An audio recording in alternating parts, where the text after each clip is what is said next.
Bihar board 12th पास scholarship मुख्यमंत्री कन्या उत्थान योजना के अंतर्गत बिहार बोर्ड 12th पास कन्या उत्थान प्रोत्साहन राशि का 25,000 रुपया इस दिन आपके बैंक में आएगा। इसके लिए नोटिस यहाँ पे जारी किया गया है। ठीक है, अब यहाँ पे समझिएगा कि आगे क्या बोला गया है।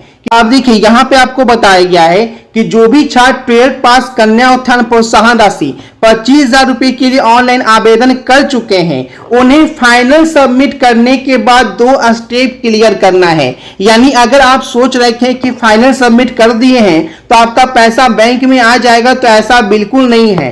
फाइनल सबमिट करने के बाद आपको 2 स्टेप और करना है, तब जाकर आपका पैसा आपके बैंक में आएगा।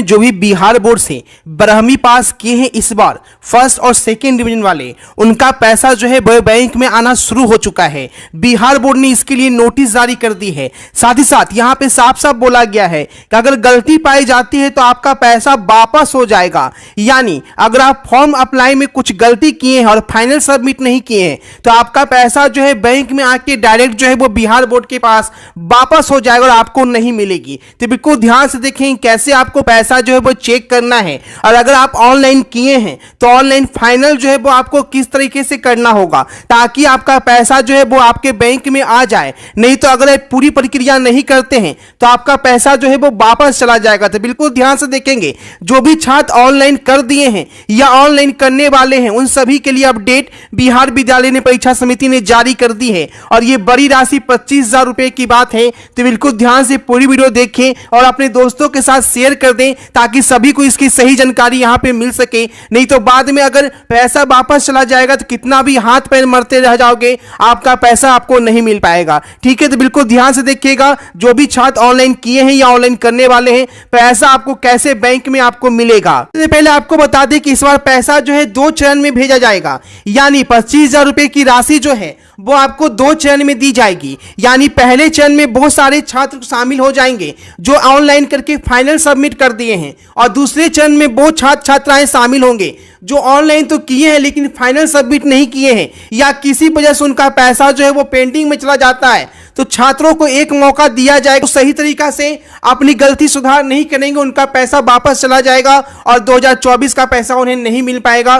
जैसा कि आप जानते थे कि पिछले साल 2023 में भी बहुत सारे छात्रों को पैसा नहीं मिल पाया था क्योंकि उन्होंने गलती किया था और बाद में गलती नहीं सुधार की है, जिसका खामियाजा ये हुआ कि 25,000 रुपए की राशि जो है उनके बैंक में आके वापस चली गई थी। ठीक है, तो बिल्कुल ध्यान से देखिएगा पूरी प्रक्रिया कि कैसे आपको क्या करना है, इस बारे में क्या कहा गया है। पहले बिहार नोटिसेज.in सर्च करेंगे और यहाँ पे सबसे पहले जो बिहार नोटिसेज.in का जो पेज खुलकर सामने आएगा उस पर आपको क्लिक कर लेना है।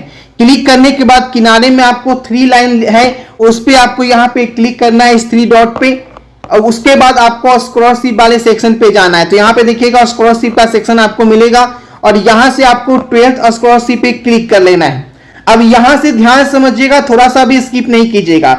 नीचे की ओर जाएंगे तो यहाँ पे बोला गया है कि 25,000 रुपया पैसा बैंक में आने का नोटिस यहाँ पे जारी किया गया है और इस लिंक से आपको जो है वो यहाँ पे चेक करना है। ठीक है, तो सबसे पहले यहाँ पे बोला गया है, देखिएगा अगर आप पूरा स्टेप क्लियर नहीं करते हैं तो आपका पैसा बैंक में नहीं आएगा।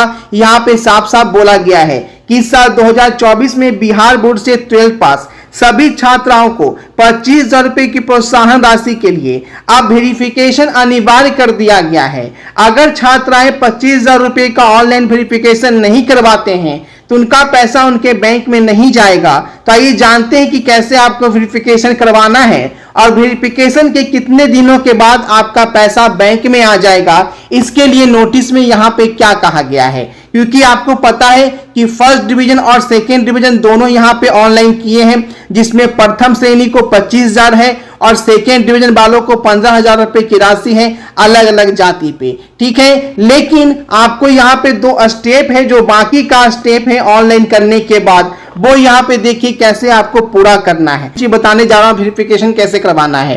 सबसे पहले जिनका वेरिफिकेशन हो जाएगा उनका लिस्ट आ जाएगा कि आपका पेमेंट जो है वो आने वाला है। इस लिस्ट में आके अपना नाम देख लीजिएगा कि आपका पेमेंट आ रहा है, उस लिस्ट में आपका नाम है या नहीं है। अब यहाँ पे देखेंगे वेरिफिकेशन का भी यहाँ पे लिंक दिया गया है। तो वेरिफिकेशन में एक्चुअली करना क्या है, पहले ये समझ लीजिए। पहला जो स्टेप है वेरिफिकेशन का, उसमें सबसे पहले जो आप फॉर्म फाइनलाइज किए हैं, फॉर्म फाइनल सबमिट करने के बाद पहला स्टेप में आपको क्या करना है, बैंक विजिट करना है, यानी खुद आपको बैंक जाना है। कौन सा बैंक, जिस बैंक अकाउंट का नंबर जो है, खाता संख्या जो है वो आपने फॉर्म अप्लाई में दिया है। बैंक आप जाने के बाद वहां से आपको करना क्या है, तो यहां पे देखिएगा आधार सीडिंग आपको करवाना है ऑनलाइन। चाहे तो आप इस लिंक पे क्लिक करके आधार सीडिंग जो है वो यहाँ पे ऑनलाइन भी कर सकते हैं। 10th वालों का भी सेम आधार सीडिंग है और 12th वालों का भी आधार जो है वो सीडिंग की प्रक्रिया जो है वो सेम है। तो यहाँ पे आके भी आप पूरी जानकारी यहाँ पे पढ़ लेंगे कि आधार सीडिंग जो है वो कैसे 10th और 12th दोनों का यहाँ पे आप ऑनलाइन यहाँ पे करवा सकते हैं। ये भी यहाँ पे दिया गया है, ठीक है। बैंक अकाउंट को आधार सीडिंग ऑनलाइन कैसे करें, यहाँ पे आप देख सकते हैं। जब इस लिंक पे क्लिक करेंगे तो आप ऑनलाइन भी आधार सीडिंग जो है वो यहाँ पे कर लेंगे, ठीक है। लेकिन अगर आपको आधार सीडिंग करने में ऑनलाइन में दिक्कत है तो वही आपको यहाँ पे पहले बोला गया है कि आपको सबसे पहले यहाँ पे बैंक विजिट करना है वेरिफिकेशन के लिए। बैंक में जाकर आपको एक फॉर्म दिया जाएगा, उस फॉर्म को भरकर आपको बैंक में जमा कर देना है। बैंक में जमा करने के बाद आपको पुनः यहाँ पे घर आ जाना है और बैंक में जमा करने के 5 से 6 दिन बाद जो है वो आपको जो है अपना स्टेटस जो है वो यहाँ पे चेक करना है, ठीक है। सभी का लिंक देखिए यहाँ पे लगा हुआ है। यहाँ पे पेमेंट समरी रिपोर्ट पे आएंगे तो यहाँ से भी आप अपना स्टेटस जो है वो यहाँ पे चेक कर पाएंगे, ठीक है। यहाँ पे आपको क्या करना है, यहाँ पे रजिस्ट्रेशन नंबर डालेंगे तो आपका जो है करंट स्टेटस दिख जाएगा। कब आपको यहाँ पे बैंक से आने के बाद जो मैंने वेरिफिकेशन का स्टेप बताया। अब ये मत समझिए कि अगर बिना बैंक जाए हुए हैं अगर आपका रेडी फॉर पेमेंट आ रहा है, इसका मतलब ये नहीं है कि पैसा जो है वो आपका आ जाएगा, क्योंकि पिछले साल बहुत लोगों का रेडी फॉर पेमेंट लिखा हुआ ही रह गया और पैसा नहीं आएगा, ठीक है। तो इस बात पे बहम में नहीं रहिएगा कि रेडी फॉर पेमेंट लिख गया इसका मतलब पैसा आ जाएगा। तो जो स्टेप आपको बताया गया वो जरूर से कीजिएगा, नहीं तो बाद में जब डेट निकल जाएगा तो आप हाथ पैर मरते रह जाओगे और ऐसा आएगा ही नहीं।